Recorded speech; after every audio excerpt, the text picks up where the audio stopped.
Kuda, as you're known, you were born in Mbare, Yes, sir. 1978. Yes. And you grew up in Australia.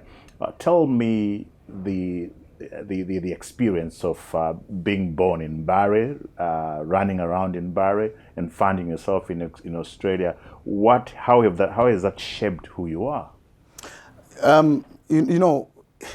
The one story that I can tell, which I think it encapsulates my life as a young Aussie kid who was born in Mbare, is that my parents had got a scholarship for my dad to do his doctorate in Australia, and so we were plucked out of Mbare and dropped in the middle of Sydney. How old were you? I was a baby.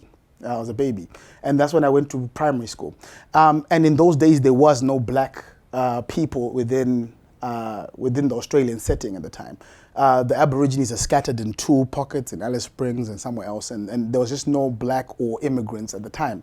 And Australia is a very candid, brash place. People use strong language there, and it was extremely racist at the time because they had no understanding. This is sort of, Michael Jackson still hasn't really hit the streets. Michael Jordan is not yet that popular on the screens and so forth. So a black child in Australia was an extremely difficult thing. I remember at primary school, actual parents of children, picketing the school so that I wouldn't be allowed in the pool with their children.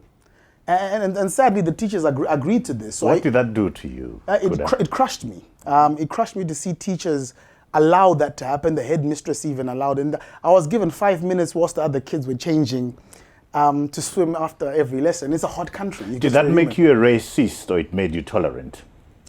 Look, it made me a person who started to lead a band of misfits. It made me now the person who hung out with the kid who was a dwarf, the kid who was, with the red hair, who everyone called a ginger. And it made me somewhat of an outcast. And hence, I believe that sometimes my, call it anti-authority personality sometimes comes from those spheres where I'm a nonconformist.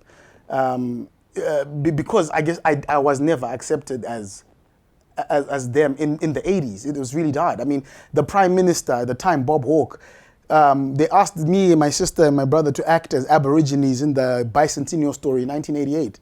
And at the end, in the Sydney Opera House, when we finished, the Prime Minister walked up to his wife and he looked at me and my brother, goes, "There's my little gollywogs," and he rubbed our hair. You see, that's the time that it was at the time, right? So, by the time we came back to Zimbabwe, I think it made me, in a weird way, follow a lot of my dad's leanings of being a nationalist, right? And this sort of proliferated all the way through to my university.